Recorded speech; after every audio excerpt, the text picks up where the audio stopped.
Hi everyone, welcome back to my channel and for a little update on something I shared with you previously.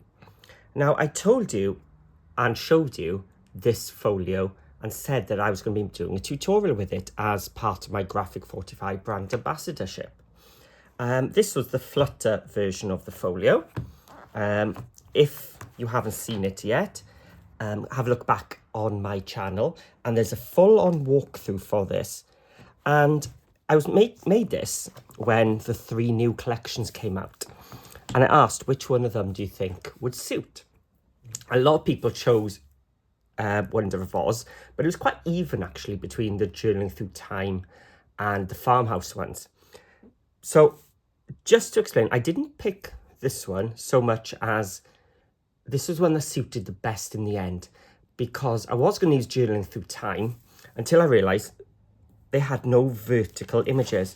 And in fact, Wonder of Oz was the only one which had a portrait photo, which I needed for the inside here for this insert. So bear that in mind when you're choosing your collection. So how did the Wonder of Oz folio turn out? Well, I used or challenged myself to use just the one 12 by 12 collection. And this is what I came up with. So if you've just got a 1 pad, you will have plenty, because let me show you what I actually had left over. I had all these full 12 by 12 pages left. So the journal cards I could cut up and put into it. But all of the folio was made using this, plus a bit of fussy cutting, which you can see there from one sheet. And I still have all these scraps as well. And bear in mind, this is including all the tags you're about to see as well. So if you're not making the tags like I am, you will most certainly be able to make 2 of these folios from one 12 by 12 collection for sure. So let's have a look inside the Wonder of Oz folio. So we start off with one of the journal cards here, and it felt a bit sparse, and in the tutorial I will show you how I used, in fact, since I've just got them here, have I still got the other sheet of it? There we go. How I managed to get this cover from this sheet. You can see it here. Just matted onto some of the blue patterns and solids. So that's the cover. And the blue goes all the way round to the back and down the spine as well. And we did add a little charm as well, using a Cool Cats Cabochon die with some glossy accents. So it looks a bit enamel. So yeah, so unusual for me, a little bit of fussy cutting, which is not something I enjoy or do often, but once I do really like the effect and should do it more. So the idea is it opens up like so, and the inside cover has plenty of space. So I said all these came from that 1 pad as well. So you can see I've made some large tags. I've made lots of tags to go into these pockets. Some of the journal cards fitted in. Now I've added little extra embellishments like these little pockets, because I do have some of the dies which allow me to do that. And these pop in there, but of course you don't have to do that, and you can add your own elements as well. So I wanted to carry that across so it comes into here, and this page that opens to the right is actually a pocket page, so you can put more things in there. And I didn't do anything to this because it's like the front cover or the front first page. So this has been designed then to sort of take it to the next level, and it opens up because I just had to use those. So places then to put your photos up here and a little photo up there like that, but I just couldn't cut that up. So I thought that had to be the insert there. And then see, this is why I wanted a vertical or portrait image, which is why the other 2 collections didn't work for this one for me. But you know, you could still do it. It opens up from a couple more 6 by 4 photo spaces there. So the idea is then this image is kind of page 1, so it goes there and shows. So we've used this 2 same papers showing through the whole thing, so it all ties together. You can see a little sneak peek of some of the tags there. So as we always put these tags back into it. So these pockets are lovely and deep.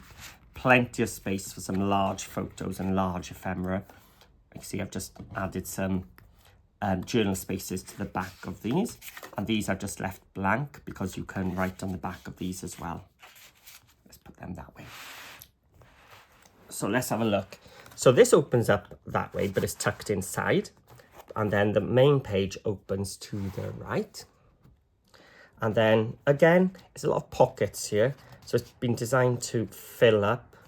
I've got some hidden paper clips. Now all these tags and things here, I have used the Cool Cats Mexican pocket tags, which are my favorite at the moment. I am obsessed with them. And I've got Cool Cat quickie videos, tutorials, really quick, short tutorials, which you can just dip in and out on how to make all these different tags using just the one die set. So this is a hidden paper clip. So it can just clip onto your pockets. We've got, you can do some flip-flap journal cards, which then just pop over. And again, some pockets. Again, these are as well from the same die collection. Just a regular journal card. Another of the Graphic 45 ones, can just tuck inside the pockets. And a smaller one as well. And you can see I've just added another pocket. So we've got spaces for you to personalize it as you wish. So that's page 1. Then page 2 opens to the left, and we've got more. And I've got to say, these are probably my 2 favorite paper clips. So there's actually a hidden paper clip inside here. So they clip on, and you can tuck then journal items into it, and it will hold in place. But the Wicked Witch and how I got the writing, it just worked. That was from one journal card there. And then just some more journal cards and some more journal cards, some large ones. And this time we've got those stacked ones, and this pattern continues all the way up. So it says follow the yellow brick road. It actually does pattern match. All the bricks do follow over those pocket edges, and this time it's been built on top of another larger pocket, so you can put large items in here as well. And you can see how the patterns of solids work perfectly for these type of tags with a little pocket on them. Let's have a look. And you can tuck them on. And the lovely thing about this is, if I wanted to, I could take one of these pocket tags and stick one on there, and I'd have room, and it's wide enough to actually fit a 6x4 photo in that way, and it would just go up that way. So these are as you can see, these are my favorite dies at the moment for finishing off my albums. So that's the front of page 2, and the back of page 2 just has this narrow one here, but I have glued in the middle here so we can add 6x4 photos top and bottom without them all sliding down to the bottom. Again, all these were made using this one 12x12 pad. So if you weren't making this many tags, that's how you'd be able to make 2 of these folios in without any worry. So that's page 2. So a nice little vertical pocket. And then page 3, we've got more journal cards. And you can see a 6x4 photo space here. Oh, let me show you. See, you can put a 6x4 photo journal card into these pockets easily. Now this one is also a big deep pocket, so you can put much larger tags into here, as well as on the front. And then this just pulls down. Let me see if I can pull it down. And you've got a photo space there as well. And then we reach the center, and again, I've used the journal cards here to make some of these, and more of the pocket dies, but you can see how these sort of patterns, papers work so well for these tags. And And then you tuck stuff in. You can tuck that shaped one in. And then we've got to the middle where we have these nice 2 big pockets where we can fit larger items safely in the middle. And there we go. Then we just close it up, and it closes up, and it closes up. And once again. So that then is my Wonder of Oz folio. If you like this one, please join me soon. Still working on the tutorial with the editing things, but as soon as it's up, you can join me on the journey through this Wonder of Oz folio and make one yourself. I say any papers would work. Just make sure you try and find one maybe with a vertical image, like a portrait image. What will help you as well is I have done a cutting guide. So if you want a little sheet to follow, free of charge, you'll need to join my Facebook group called Paper Crafting with Paul. It's the easiest way I find. I put a PDF in the file section there for you to download and follow yourself. So there we go.